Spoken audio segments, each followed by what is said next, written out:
우리 수요 예배는 우리 현장에서 제가 다락방하면서 응답받았던 부분들을 여러분 실제로 좀 다락방에 말씀 운동한다라고 생각하고 여러분들의 말씀을 받고 또 기억하면 좋겠습니다. 하나님의 말씀은 요한복음 17장 11절로 12절. 요한복음 17장 11절, 12절 두 절만 같이 합독하도록 하겠습니다. 우리 같이 읽겠습니다. 나는 세상에 더 있지 아니하오나 그들은 세상에 있사옵고 나는 아버지께로 가옵나니 거룩하신 아버지여 내게 주신 아버지의 이름으로 그들을 보존하사 우리와 같이 그들도 하나가 되게 하옵소서. 내가 그들과 함께 있을 때에 내게 주신 아버지의 이름으로 그들을 보존하고 지키었나이다. 그 중에 하나도 멸망하지 않고 다만 멸망의 자식뿐이오니 이는 성경을 응하게 하려 함이니이다. 아멘. 복음 편지는요, 우리가 현장에 사실은 전도 때문에 만들기 이렇게 좀 엮어놨어요. 성경의 여러 부분들을. 그래서 현장에서 처음 믿은 사람들은 언제든지 예수님을 영접할 수 있도록, 그리고 기존 신자들은 양육이 되어질 수 있도록, 또 병든 자들은 치유되어 줄 수 있도록, 그래서 각각 개인의 가장 필요한 부분에 답이 될 수 있도록 그렇게 복음 편지를 기록을 했어요. 자, 오늘은 우리가 예수 그리스도를 생명으로 영접했다면 그러면 신앙생활을 시작해야 되는데 여러분 지금부터 어떻게 시작하면 되는가? 그렇죠? 우리 신앙생활의 시작입니다. 우리가 시작이 발라야 그렇잖아요. 응답이 따라옵니다. 근데 대부분 시작을 잘 못하는 신앙생활이 많아요. 자, 우리는 어쩔 수 없이 우리가 오랫동안 가지고 있던 뭐가 있습니까? 체질이 있어요. 그래도 신앙생활을 보면요, 또 체질대로 하는 사람이 많아요. 체질 자체가 좀 율법적인 성향이 있어요. 그래서 막 바른 말 잘하고, 그래서 남 이게 잘못된 거 먼저 보이는 거. 체질 있어요, 없어요? 있어요. 근데 이런 사람이 예수를 믿었단 말이에요. 그럼 신앙생활도 어떻게 할까요? 참 희한하죠. 신앙생활도 율법은 좋은 건데 율법주의대로 신앙생활. 그래서 이런 사람들이 예수 믿고 은혜를 너무 받았는데 나중에 자기 체질 드러나면요 이렇게 됩니다. 신앙생활이 자꾸 남을 비난하는 데였어요. 여러분 율법은 그렇잖아요. 모세가 하나님께 받아준 율법이에요. 근데 그 율법으로는 구원을 받을 수 없다는 걸 깨닫게 하기 위함입니다. 우리 인간이 율법을 완성할 수가 없어요. 그래서 그리스도께서 율법의 완성자로 왔어요. 그 말은 모든 사람에게 뭐가 필요합니까? 이게 필요한 거예요. 하나님의 은혜가 필요한 거예요. 그래서 만일 교회에서요 죄 지적하려고 하면요 죄 없는 사람이 어디 있습니까? 다 죄 가지고 있는데요. 그래서 그러면 늘 비난하는데 신앙생활을 시작하는데 체질대로 해야죠. 꼭 주의하셔야 돼요. 여러분 체질이 좀 내가 율법주의다. 사단이요 요 율법을 가지고 여러분을 자꾸 공격합니다. 그래서 은혜를 받지 못하도록 해요. 은혜를. 특히 율법주의자들은요 이렇게 깨달으면 제일 좋아요. 바울은 정말로 율법을 가지고 있었지만 자기가 정말로 은혜 받고 나니까 이렇게 고백했어요. 갈라디아서 2장 20절을 고백했어요. 그렇지. 내가 그리스도와 함께 십자가에 못 박혔다. 이제 내가 산 것이 아니다. 내 안에 그리스도께서 하신 것이다. 가장 저는 그렇잖아요. 가장 잘 은혜를 누렸던 바울은요 이렇게 했어요. 내가 그리스도와 함께 죽어버렸다. 그래서 죄 가운데 있는 나는 죽은 것이다. 이제는 누구? 그리스도 안에 있는 은혜 가운데서 나는 날마다 산다. 이렇게 해야 돼요. 그래서 제가 보니까 한국의 한 70% 정도는 성도들이 율법주의에 묶여 있어요. 교회 다니면서 한 70% 정도는 여기 다 있어요. 그러면 나만 그러냐? 아닙니다. 대부분 여기 있어요. 두 번째, 체질이 또 이런 체질이 있습니다. 좀 체질 자체가 신비라, 신비. 그래서 이런 사람들이 막 먼저 오면 어디 기도원 가야 되고, 기도원이 나쁘다는 얘기가 아닙니다. 평상시에 누림이 안 되니까 자꾸 특별한 걸 찾아요. 특별한 거. 여러분, 우리가 평상시에 밥을 세 끼를 잘 먹다가 한 번씩 외식하는 거는 괜찮습니다. 근데 맨날 외식한다. 어떻게 되겠어요? 맨날 외식하면 그렇죠. 몸 다 버립니다. 그 신비주의라는 건 뭡니까? 맨날 내가 신비한 거 그게 체질이 되면 신앙생활도 신비주의대로 하는 거예요. 좀 신비주의가 무서운 거는요, 나중에 이렇게 됩니다. 예수 무당이 됩니다. 예수 무속인하고 비슷해져요. 결국은요, 영적 문제 시달리게 돼요. 그래서 내가 좀 체질이 자꾸 막 신비한 거 우리 또 있습니다. 가비가 있어요. 그 체질이. 그러다가 책을 보는데 책도 막 흑마술 이런 거 보고 막 맨날 막 주문 외우고 막 그래서 안 그랬어요. 조심해야 된다. 그러니까 하나님은 신비하지만 내 체질이 신비주의를 가면요, 결국은 어떻게 됩니까? 복음 없이 신비주의를 가면 나중에 이런 사람 반드시 영적 문제로 고생합니다. 똑같아요, 귀신하고. 자, 율법주의, 신비주의도 이것도 아닌 사람은 대부분 이렇게 갑니다.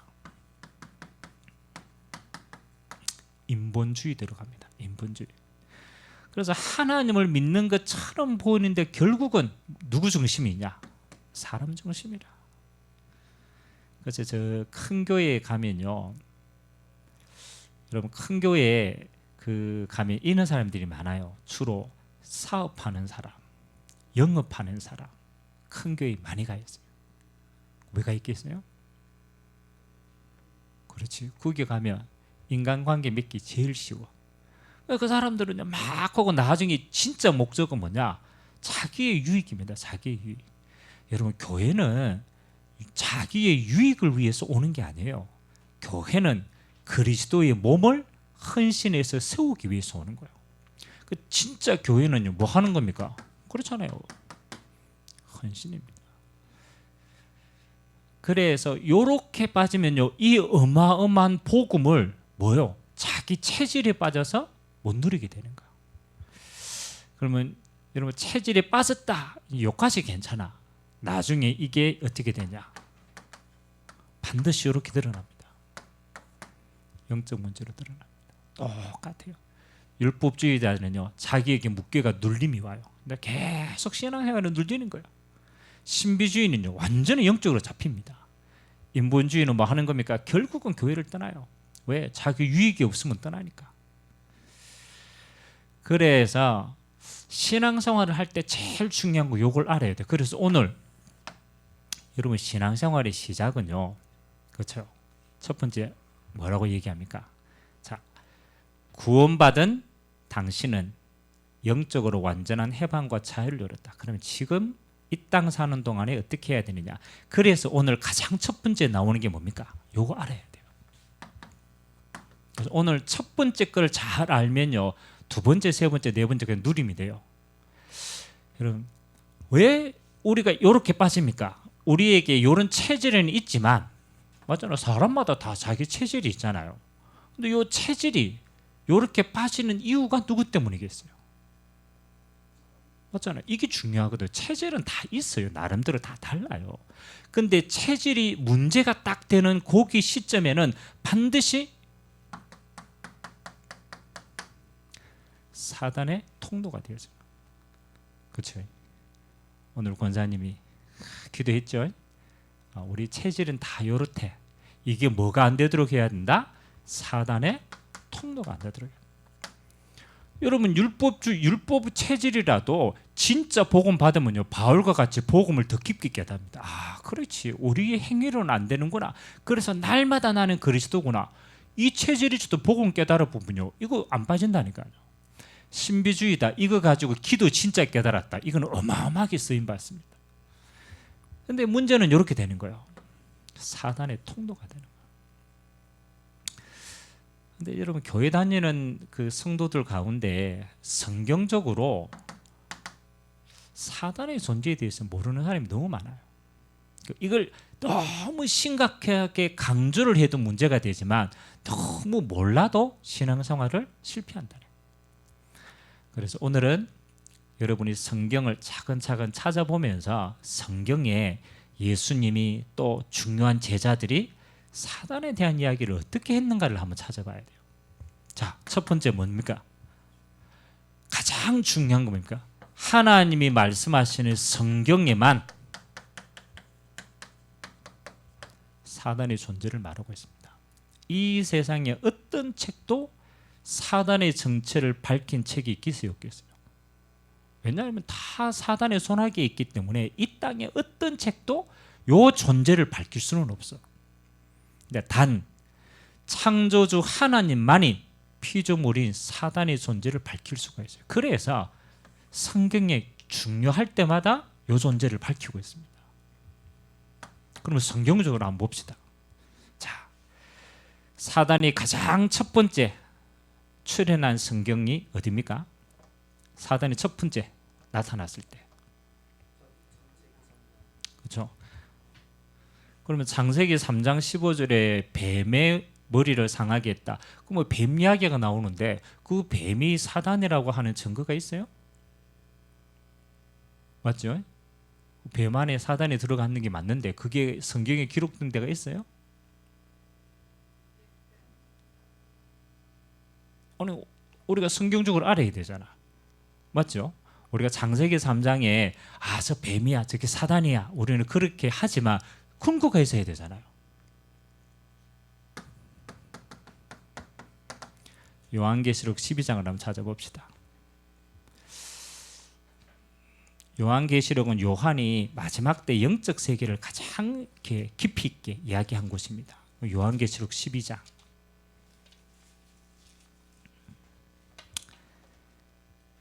7절에서 12절까지. 요거는 사단이 어디에서 해서 이 땅에 내어 쫓겠다. 사단의 근원을 이야기하고 있어요. 요한계시록 12장 7절에서 12절까지 한 절씩 제가 한 절 여러분들 교독합니다. 하늘에 전쟁이 있으니 미가엘과 그의 사자들이 용과 더불어 싸울세. 용과 그의 사자들도 싸우나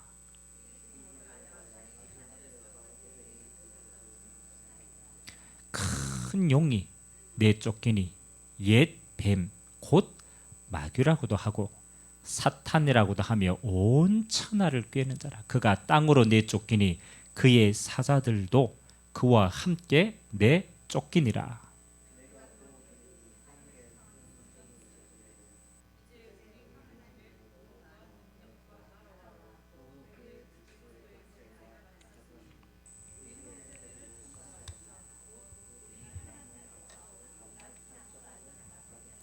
(11절입니다) 또 우리 형제들이 어린 양의 피와 자기들이 증언하는 말씀으로써 그를 이겼으니 그들은 죽기까지 자기들의 생명을 아끼지 아니하였도다.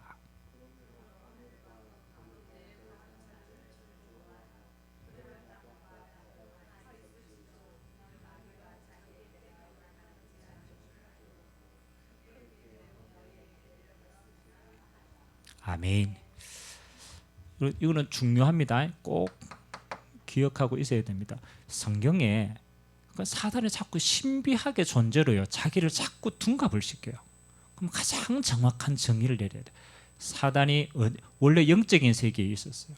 그런데 하나님을 대적했어요. 그래서 미가엘 천사장하고 싸워가지고 이 땅에 내어 쫓긴 겁니다. 그래서 여러분 사단이 원래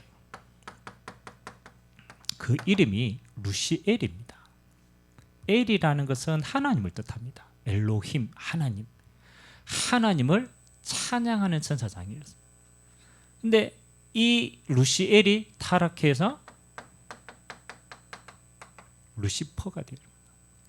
그래서 사탄은 뭐 하는 겁니까? 하늘에서 쫓겨가지고 이 땅에 내려오게 되었어요. 근데 내려올 때 천사의 한 3분의 1을 졸개를 데리고 내려오는 거예요. 그래서 사단도 회가 있습니다. 회라는 것은 조직이 있다는 거예요. 조직이. 그래서 사단 그리고 마귀라고도 하고 그 밑에는 귀신의 존재가 있어요. 그래서 여러분 귀신은 주로 가슴과 가문을 장악해요. 그래서 여러분 가문의 영적 대물림 그게 귀신의 역사예요. 그래서 한 가문을 귀신이 잡으면요 영적 색깔이 비슷해요.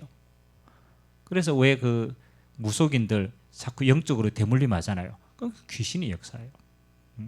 그리고 주로 마귀는 한 지역을 다스립니다. 그러니까 예수님이 그 왜 돼지 그 쫓겨가지고 쫓아내는 장면 있죠. 그 무덤가에 귀신 들려 있는 사람 쫓아내잖아. 그 군대 귀신이거든. 그때 그 마귀가 뭐라고 얘기했냐면 나로 이 지역에서 벗어나지 않도록 해달라. 그래서 여러분 마귀는 주로 한 지역입니다. 그래서 왜 우리가 지역 전도를 갈 때, 그렇죠? 지역 전도를 갈 때 그 지역의 영적 색깔이 좀 달라요. 그러니까 어떤 지역에는요 우상숭배 많이 하면 질병, 뭐 어떤 지역에는요 음란 이게 같아요. 있다라는. 사단은요 목적이 뭐냐? 하나님을 대적하는 거예요. 그래서 하나님의 영광을 빼앗는 거예요. 그래서 주로 뭐 하느냐? 우상을 만듭니다. 신전을 만듭니다. 그래서 하나님의 영광을 빼앗아요. 그래서 여러분 어디에 성경에요 가장 정확하게 요한계시록에 사단이 어디서부터 출생을 했고 어떻게 내어 쫓겼고 이 땅 위에 내려와서 가장 첫 번째 뱀에게 들어가요. 그것이 옛뱀, 그게 창세기 3장의 뱀이에요. 그래서 인간을 깨던 존재다. 이게 사단의 실체입니다. 근데 이 땅에 내어 쫓길 때 오늘 그랬죠. 이 땅에 있는 자들은 화로다. 왜냐하면요 사단이 결국은 마지막 때 어디 갑니까? 원래 사단을 가두도록 만들어 놓은 게 무저갱입니다. 이걸 우리는 지옥이라고 얘기하죠. 그래서 원래 지옥은 사단을 가두기 위해, 왜냐하면 이게 영적인 존재니까 죽지를 않거든요. 그래서 하나님은 가두시는 거예요. 근데 인간이 왜 지옥에 갑니까? 그렇죠? 사단을 섬기고 따라갔기 때문에 사단을 따라 지옥까지 가는 거예요. 그래서 결국은 사단은 지옥에 갇힐 때까지 활동합니다. 근데 자기 때가 얼마 남지 않았으니까 이 땅에요 어떻게 하든 하나님의 형상들을 파괴해서 지옥 끌고 가도록 만드는 거예요. 그러니까 사단의 목적은 하나입니다. 하나님의 형상을 어디까지? 지옥까지 데려가는 거예요. 그래서 사단은 지금까지 뭐 하는 거예요? 활동하고 있다. 자, 이 사단이 그렇죠? 뭐 하는 겁니까? 죽어가면서 지금은 자기 때가 얼마 남지 않으니까 뭐 하는 거예요? 발악하는 거예요. 그래서 베드로전서 5장 8절 한번 봅시다. 베드로전서 5장 8절. 베드로가 이게 참 영적으로 많이 깨달았죠. 그러면서 마지막 당부하면서 이렇게 얘기합니다. 베드로전서 5장 우리 7절부터 9절까지 한번 읽어봅시다. 다 읽으면 좋은데 5장 7절에서 9절까지. 자, 찾으시면 같이 읽겠습니다. 너희 염려를 다 주께 맡기라. 이는 그가 너희를 돌보심이라. 근신하라, 깨어라. 너희 대적 마귀가 우는 사자같이 두루 다니며 삼킬 자를 찾나니 너희는 믿음을 굳건하게 하여 그를 대적하라. 이는 세상에 있는 너희 형제들도 동일한 고난을 당하는 줄을 알미라. 아멘. 여러분 이 마귀가 언제 여러분을 그렇죠. 가장 편하게 공격합니까? 우리에게 가장 큰 틈이 뭔지 압니까? 물론 여러분이 마귀에 공격당할 때고 구원이 빼앗기는 거 아닙니다. 구원은 빼앗기지 않습니다. 그는 속게 되면 당하게 되는 거죠. 오늘 보니까 마귀를 믿는 자에게는 이렇게 되어 있습니다. 너희 대적 마귀다. 우는 사자와 같이 삼킬 자를 두루 찾고 있다. 맞죠? 사자라고 표현했어요. 삼킬 자를 두루 찾는데 언제 이 마귀가요 여러분의 삶에 돌아가지고 역사를 하느냐? 언제 당하는 줄 압니까? 오늘 성경에 나왔는데 첫 번째 7절은 뭐라고 얘기했습니까?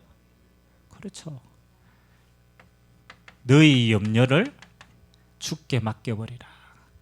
사단이요 영적인 존재가 신자를 무너뜨리는 가장 큰 통로가 뭡니까? 염려입니다. 염려는 언제 생깁니까? 아니, 여러분 문제가 있다고 다 염려하지는 않습니다. 근데 여러분 언제 여러분 삶에 염려와 근심이 두려움이 확 들어옵니까? 생각해 봐야 돼요. 언제 여러분 염려됩니까? 아니 문제는 수만 가지잖아요. 그렇죠? 근데 수만 가지 문제가 있어도 염려가 안 되는 사람이 있고 아주 작은 문제인데도 염려가 되는 사람이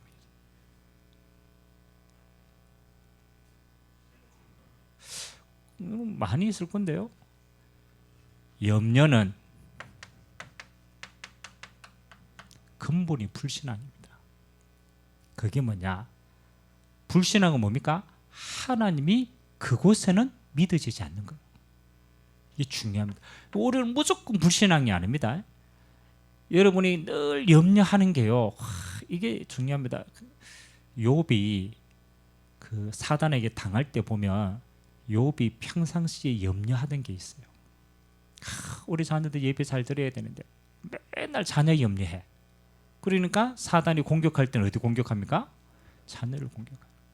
늘 돈이 없어가 막 이랬다. 그럼 사단이 공격할 때는 돈을 공격해요. 기억하세요. 여러분 모든 게 다 염려다. 그렇지 않습니다. 여러분 믿음 있다니까요. 근데 사단이 여러분을 너무너무 잘 알아서 하나님의 절대 주권이 인정되지 않는 내게 빈 곳이 있어. 이게 중요합니다. 하나님 나는 다 믿어지는데 이 부분은 믿어지지 않습니다. 그러면 그게 여러분에게 뭐가 돼요? 염려가 되는 거예요. 염려가 되는. 그러면 사단이요 이게 귀신같이 여러분의 인격을 알고 있습니다. 그러면 사단은요 공격하는 게 똑같아요. 여러분이 염려하는 것도 똑같고 사단이 공격하는 것도 똑같고. 여러분 저는 목회자로서요 신앙생활 성도들 보니까 이 시험 드는 게요 거의 똑같은 문제를 시험 들어요. 똑같은 문제 다 시험 드는데 자녀 때문에 무너지는 사람이 있어요. 그 사람은요 쭉 계속 그 문제를 계속 오는 거예요. 여러분 깨달으셔야 돼요. 마귀는 지금 살아서 여러분에게 뭐가 합니까? 하나님의 거기에 주권이 인정되지 않는 그 문제의 빈 곳이 찾습니다. 그러면요 간단합니다. 그래서 제가 이랬잖아요. 이번 한 주간 여러분의 빈 곳에 뭐 하는 겁니까? 노력하는 게 아닙니다. 주님이 뭐가 되도록 해라? 거기에 주인 되시. 그거밖에 인정하는 거예요. 예수님이 여기에도 주인 되심을 인정합니다. 주님이 다스려 주시기를 기도합니다. 그리스도의 이름으로 역사하여 주옵소서. 여러분이 절대 빠지지 않는 그 문제를요 100% 하나님 앞에요 그렇게 고백하셔야 돼요. 언제든지 올 때마다 이렇게. 그래서 여러분이 마귀가 살아있다라는 너무너무 중요한 증거. 여러분 맞은 데 또 맞고 맞은 데 또 맞고 시험 드는데 또 시험 들고 항상. 네 번째, 방심하지 말 것은 이 악한 영들, 미혹의 영, 거짓의 선지자의 영, 이단의 영, 귀신들을 활용하여서 신자를 방해한다. 그리고 난 다음에 말합니까? 하나님이 우리에게 주신 무기가 뭡니까? 그렇죠. 에베소서 6장 18절 한번 찾아봅시다. 하나님은 이 사단의 존재를 너무너무 잘 알고 하나님이 우리에게 주신 무기입니다. 6장 18절, 에베소 6장 18절 찾아봅시다. 시작.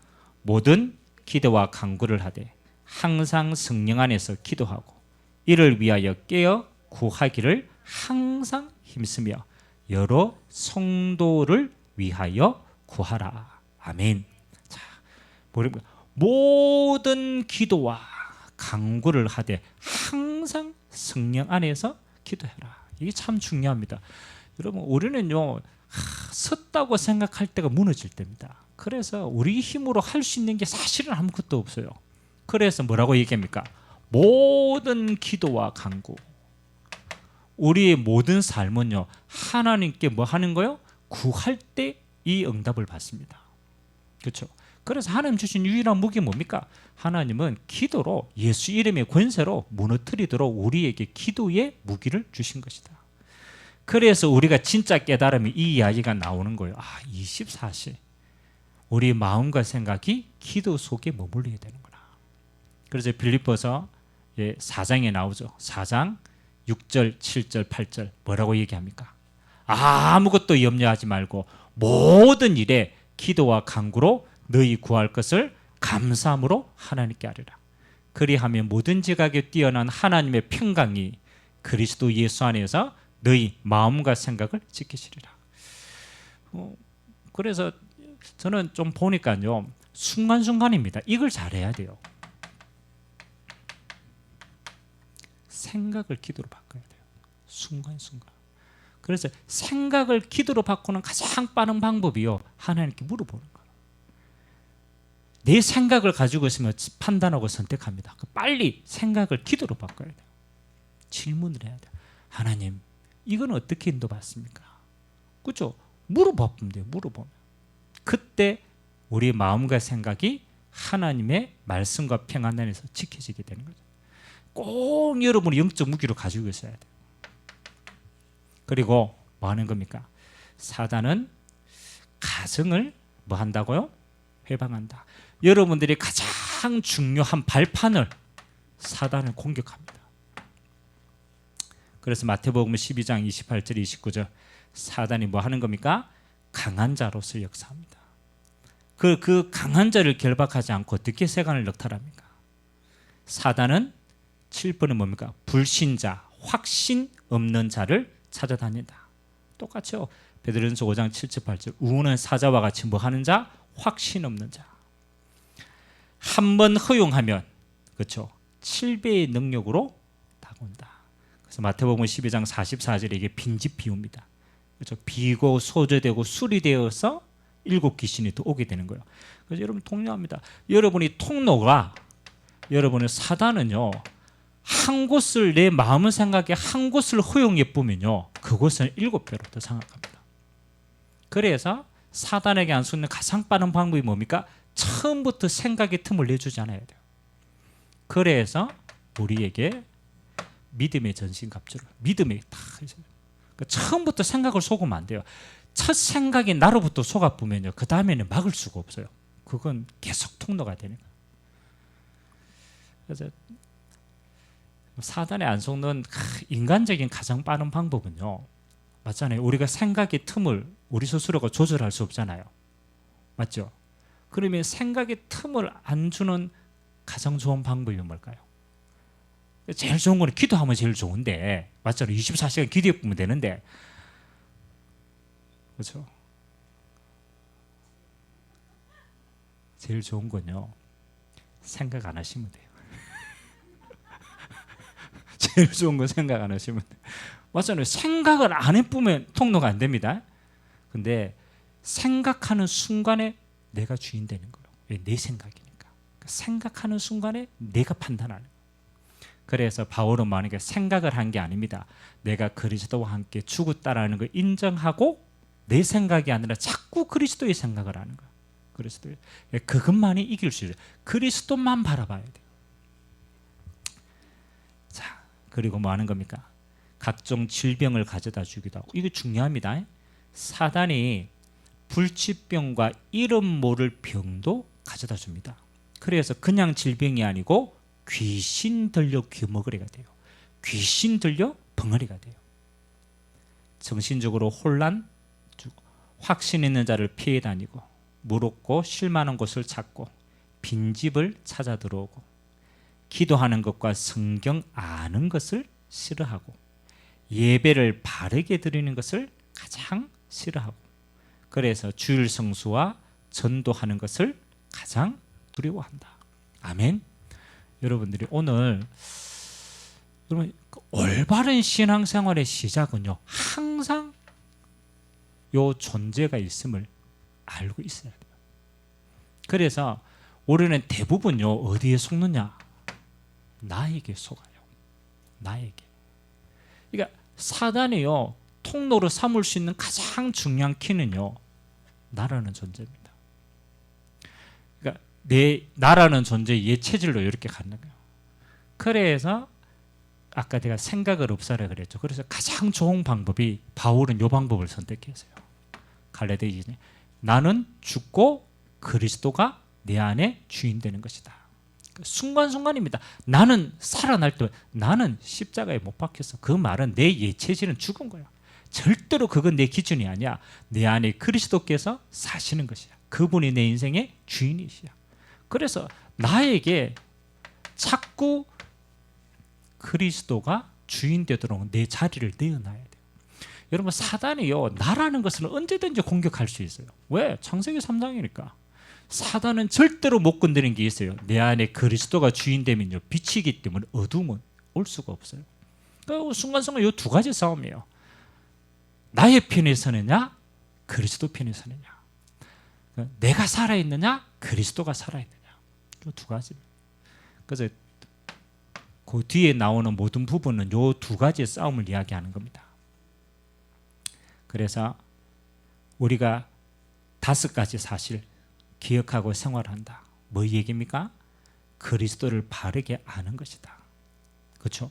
아는 만큼 내 안에 그리스도가 주인 되니까 왕이요 제사장이요 선지자로 하시노라. 예수 이름 앞에 결박된다. 또 성경에 게시된 성삼위 하나님의 능력을 믿는 믿음이 있어야 된다. 하나님은 우리 안에 뭡니까? 하나님을 믿는 믿음으로 승리하는 겁니다. 그리고 그리스도를 중심에 여러분의 가정과 처한 환경에 영접하고 기도와 믿음 일치하라 합니다. 예수 이름의 권능을 시인하고 증거하고 간증하는 일이 삶 속에 중심되면 된다. 그리스도가 당신의 주인 되면 성령의 능력이 우리의 능력이 되고 하나님이 우리와 함께 역사하실 줄 믿습니다. 참 신기하죠? 이번 주에 강단 메시지가 뭐였어요? 그래서 예수 그리스도와 동행하는 것. 예수 그리스도가 주인 되는 겁니다. 근데 오늘 말씀이 뭡니까? 그렇죠. 똑같아요. 3가지 그림. 여러분 신앙생활할 때 평생에 기억해야 될 그림입니다. 여러분 마음에 왕자가 있어. 여러분 마음에 왕자가. 일반 불신자입니다. 불신자는 그림이 어떻게 표현했습니까? 내 마음의 왕자에 내가 주인이라. 맞죠? 그리고 어디 있습니까? 예수님은 어디 있어요? 밖에 있어요. 그 영접하지 못했으니까. 근데 엄밀하게 따지면 내가 주인인데 내 위에 누가 있어? 누가 있어요? 그렇죠. 사단이 있어요. 요건 안 보여. 근데 안 보이는 요 사단이 운명을 잡고 있어요. 주인으로 있어요. 그래서 사실은 종인 거예요. 요건 불신자입니다. 영적인 상태. 2번째입니다. 신자긴 한데 우리로 말하면 종교인, 육에 속한 자가 있어요. 분명히 예수님을 영접은 했어. 근데 내 삶에 변화가 없어. 이유는 하나입니다. 예수님이 손님이라. 여전히 주인 자리는 내가 있어요. 그 예수님이 오셨기 때문에 사단은 밖에 있는 거예요. 요거 보고 우리는요 그렇잖아요. 육에 속한 신앙인이다. 근데 요 상태도 구원은 받아요. 예수님이 영접했기 때문에. 단 뭐가 없느냐? 삶의 변화가 없어요. 왜? 주님이 역사하실 수가 없는 거예요. 역사하실. 그러니까 물이 변화에 포도주가 되는 기적은 없어요. 왜? 손님이니까. 손님이니까. 교회 다니는 분들 가운데요, 의외로 많습니다. 예수님이 손님이라. 근데 진짜 하나님 믿는 신앙인이 있어요. 영에 속한 자가 있어요. 하나님이 축복하시는 사람이에요. 여러분 마음에 예수님이 주인이시대요. 꼭 중요합니다. 주인으로 있어야 예수님이 뭐 하는 거예요? 이게 중요하거든요. 책임질 수 있는 거예요. 책임질 수 있는. 여러분의 인생을요, 책임을 지십니다. 그렇죠? 나는 순종하면 돼요. 주님의 말씀에 귀 기울이고 순종하면 돼요. 사단은 밖에. 이걸 보고 뭐라고 그럽니까? 성령의 인도받는 사람이라. 성령의 인도받는. 그래서 저는 좀 안타까운 게요, 요 신앙인이 거의 한 80%가 돼요. 교회에. 영접하는데 영접은 했는데 제가 알잖아요. 물어보면요, 늘 여기 내 생각에는. 여러분, 예수 믿는 사람이 내 생각이 어딨습니까? 이미 내 생각에는 그 순간에 이미 진 거라. 맞아요, 안 맞아요? 뭐 이야기하면 그래도 목사님 내 생각에는. 내 생각을 이야기하려면 이렇게 얘기해야 돼요. 그래도 하나님의 말씀에는 이렇게 얘기해야 돼요. 하나님의 말씀에는. 그래서 여러분들이 이제 요 체질을, 요건요, 예수님이 주인 되면 그때부터 뭐 하십니까? 하나님의 성령께서 인도하시고 역사하는 삶이 됩니다. 하나님의 성령은요, 요 때만 역사하실 수가 있어요. 예수님이 주인 되는 자리에만 역사하고 인도하실 수 있어요. 이때 우리는 뭐 하는 겁니까? 성령의 열매를 체험하는 겁니다. 그러니까 하나님이 하시는 일을 보게 되는 거예요. 그래서 주로 왜 요거는 좀 다른 부분이지만은, 왜 그 삶의 기적, 하나님이 역사하시는 역사를 많이 순간적으로 체험하는 사람들이 있잖아요. 질병 걸렸다가 완전히 낫게 되는 순간 있잖아요. 귀신 들렸다가 떠나가는 순간이 있잖아요. 그 사람들이 공통적인 특징이 뭐냐?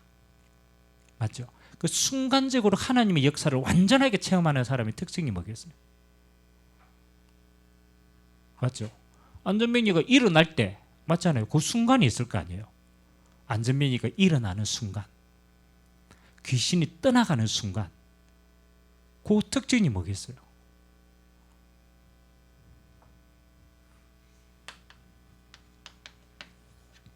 (100% 예수님만 신뢰합니다). 여러분, 안전뱅이가 내가 안전뱅이인데 가능성이 있겠어요, 없겠어요? 그러니까 나를 의지한다? 제로라. 귀신 들려있다, 내가 빠져나올 수 있어요, 없어요? 100% 안 된다는 걸 아는 거예요.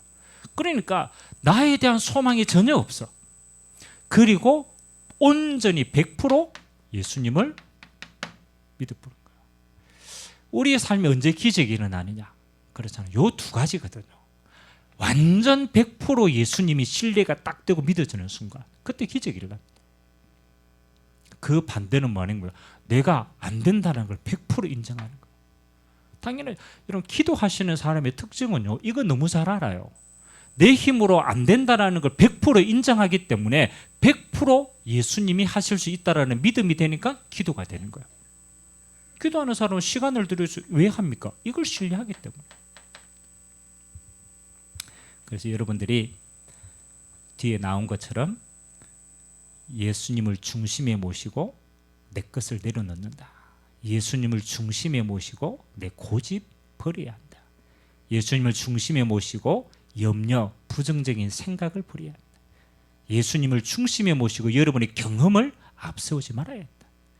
그리스도를 중심에 모시고 선입견을 갖지 말아야 된다. 왜냐하면 당신 속에 계신 성령은 완전하신 분이기 때문입니다. 아멘. 요거 한 가지만 딱 믿으면 돼요.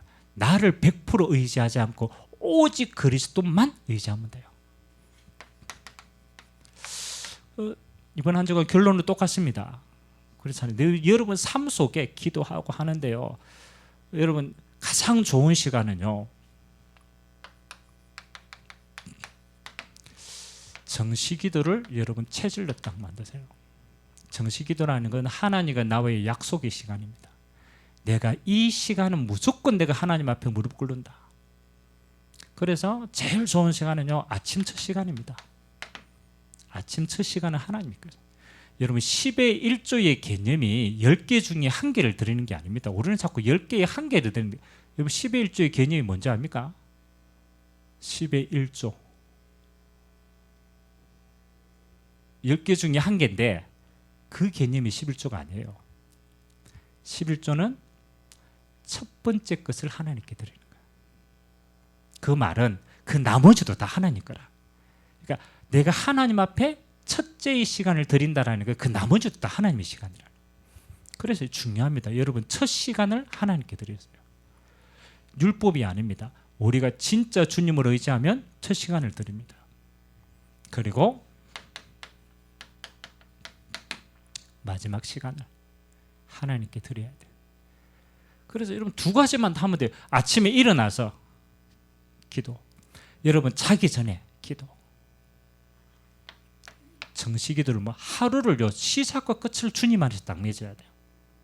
그러니까 요게 여러분의 삶의 체질이 되면요 영적으로 계속 깨어 있게 됩니다. 자, 그다음 낮 시간은 어떻습니까? 분주하고 사람도 만나고 여러 가지 막 일이 일어나잖아요. 그때 가장 좋은 건 뭐 하는 겁니까? 그때는 대화하는 기도를 합니다.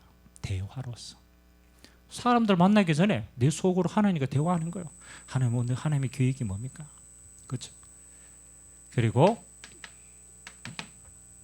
여러분이 중요한 장소나 중요한 일을 앞두고는 이때는 집중 기도하셔야 돼요. 집중 기도. 왜? 중요한 일이니까. 그때는요 그 일을 두고 집중하셔야 돼요. 집중. 사실은 특별하게 안 해야 됩니다. 여러분이 정시기도 이거는 응답 맞지만 응답이 아닙니다. 나의 영적인 상태입니다. 영적인 상태를요 아침과 처음과 시작을 주님과 함께. 낮에는 동행하는 거예요. 동행하는 거. 대화하고 질문하고 그것으로 동행을 하는 겁니다.